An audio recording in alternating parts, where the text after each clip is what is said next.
That is outrageous from Nour El Tayeb. Ali Farag showing absolutely no fear. She's taken it to another level. Some of the most stunning squash I've seen ever. Ali Farag is just on fire in every aspect of his game. What a performance from both Nour El Tayeb and Ali Farag. I'm Nour El Tayeb, a professional squash player from Cairo, and I'm the 2017 US Open champion. Oh, wow. Wow, there it is. She's done it. Nour El Tayeb is now the US Open champion. See exactly what it means to her. I'm Ali Farag. I'm a professional squash player from Cairo, Egypt, and I'm the 2017 US Open champion. Ali Farag's done it. Ali Farag has made squash history. And I won the US Open alongside my wife, Nour El Tayeb.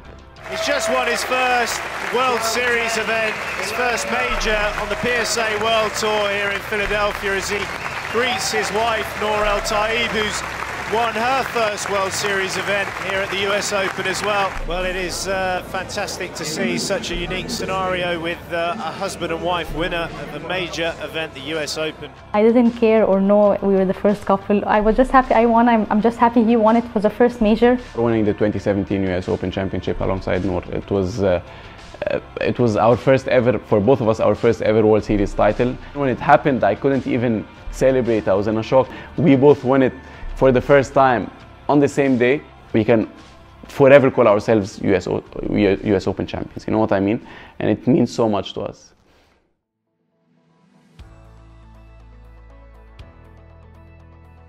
We met when we were, I think, around 5-6 years old at Heliopolis Club, where we both were raised, or where we both started playing squash. I remember maybe from the age of 9 or 10, we used to play cards in between practice, and we would sit and we would quite often team up and play together, but we're just, I wouldn't even say close friends, we're just regular friends on the team. He would have his pants raised up here. He was very geek. We joke about it all the time.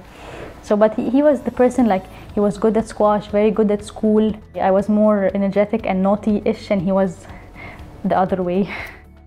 I don't remember the exact story, but I think there was a problem in her squash, or a problem with something, and she started talking in front of me, and then we talked about it, and then maybe we talked over the phone, and then, you know, when one topic drags everything, and then we started texting a lot when she was at the British Junior Open, and then, yeah, from there things started progressing, and ever since we'd become very, very good friends.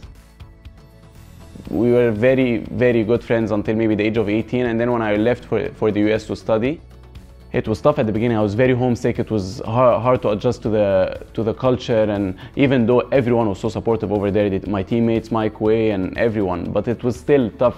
Language barrier and culture barrier and everything. She would wake up in the middle of the nights to help me and to Skype with me because I was very homesick.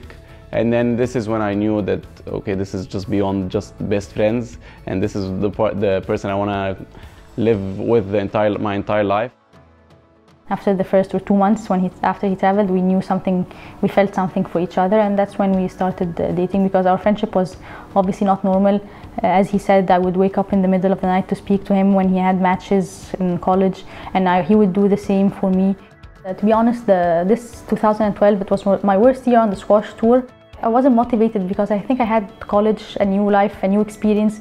All my friends were going out and having fun, and I had to go to practice or talk to Ali at 4 in the morning. So I think I had too much to handle. It wasn't fun, but I think as we went on, we started adapting to the whole long distance relationship. It helps us learn more about each other, adapt, understand, accept all these terms. I think by the end of college, we were both at peace with the long distance. We were okay with everything, but I think at the beginning, yeah, as you said, it wasn't easy. Yeah, I came back from my graduation trip on the Sunday. On the Wednesday, we were at their house proposing.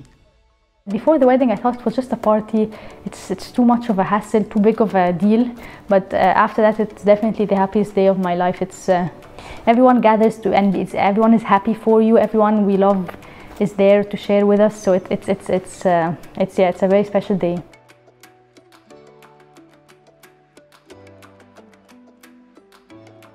She is a very happy person, very spontaneous, which I like because I'm the extreme opposite. I'm very organized, and she's whatever you do, if you get her a small gift, if you go to a decent vacation but not the best of ones, she would always be happy. She would never complain about these things. At home, Ali is quite different from his character on court. He likes to be lazy at home. If I'm lazy and I don't like to do things, she would accommodate according to that. By far, she's a better person at home than I am. So he's different. Like it took us a time to adapt to each other's character, and but I think this suits as well his squash and helps him improve, because he's very relaxed at home, that he can wake up again the next day and have the grind and the motivation to play. I'm a very pre-planning kind of guy. She's a very let it be kind of person, and whenever I need something, even on vacation, I'm overdoing it. I've got my Excel sheets and this is what we need to do, and then she's got, okay, Ali, let's wake up and see how we feel we want to do. I'm the kind of person who hates regretting not doing something, so I want to pre-plan everything, but I'm overdoing it and I have to admit it. And she's on the other end of the spectrum, which is kind of sometimes make tension, but whether it's small or big, it just goes away within seconds or minutes.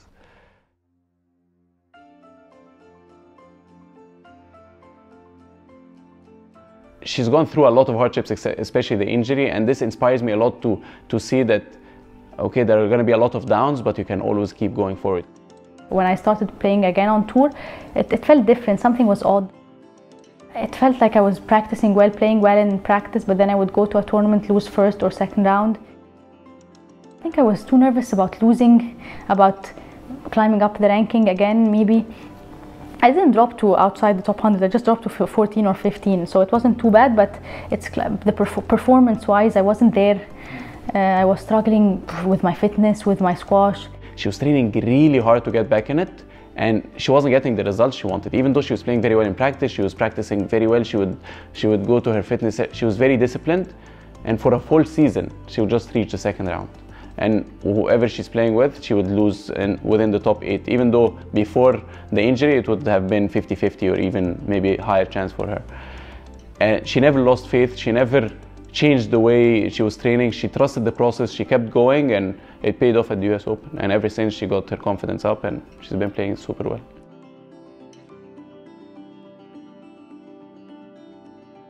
When we got married, everything started to flow as I have a life, I have a nice life, I'm enjoying my life outside of squash. So slowly, I started to put less pressure on myself on the squash court and enjoy the fact that I'm traveling the world with my husband. I live with my husband, obviously. I started to enjoy it rather than just be too much focused on the net result, which is I want to win, and rather enjoy, obviously, that I'm playing squash and stuff.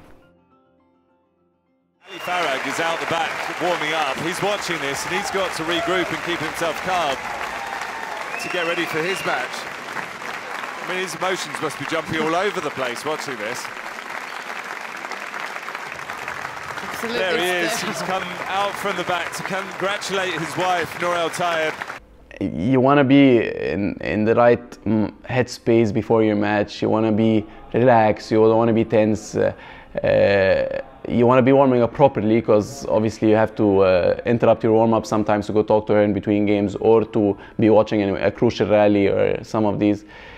It is tough, but I think given all the other pros that we get as a married couple playing the same sport, I think it's something that I'm happy to deal with every tournament. Yeah, at the beginning of our marriage, the coaching part was hard, because he would talk to me in a way I didn't like, and I would do the same. And as we went on, we started to know what he likes and what I like and stuff. Over time, we've understood each other better, what our needs are, how I need to say something, when do I need to say it and stuff. Knowing he's there is just the thing for me. I just don't want to know he's there and I can talk to him. Even if he was out warming up and I can call him on the phone, that's enough, you know. And I like to look at him, I like to get his support, to see in his eyes, his support, his encouragement, and it helps me keep going. And he knows me, and he knows the times when I'm a bit too maybe lacking motivation, I'm too maybe excited. He would know to just balance and keep me neutral rather than too excited or too demotivated when I'm playing. If your manager or your partner have to be at work, has to be someone who understands the field very well, but also, more importantly, you need someone who understands you very well. And obviously I wouldn't find anyone who understands the field better than Noor. She's been through it, everything that I'm going through it. She's been through it exactly. And especially over time, I wouldn't find anyone who understands me better, and what I want to hear in between games, and what I want to hear before and after matches, and how I want to spend my day. I get to leave the country 13, 14 times a year. Most of the other athletes have to leave their wife behind or their husband behind. This is a huge advantage we have, that most of the tournaments now are men and women, so we get to travel a lot with each other, which is very good. The other good side is that she understands, you know, the pattern of an athlete is not the same as any other job. And nobody would really understand, even though if they said we understand and they try to accommodate their lives accordingly, it would never be the same except if they are an athlete like you. And she does that perfectly well, and I hope I'm doing the same for her. We want to be world #1 together. We want to win the world championships on the same day together. For me to win the world championship with Ali would be the biggest bonus, obviously. And if we can win it on the same tournament and the same day, I think my life as a squash player will be complete.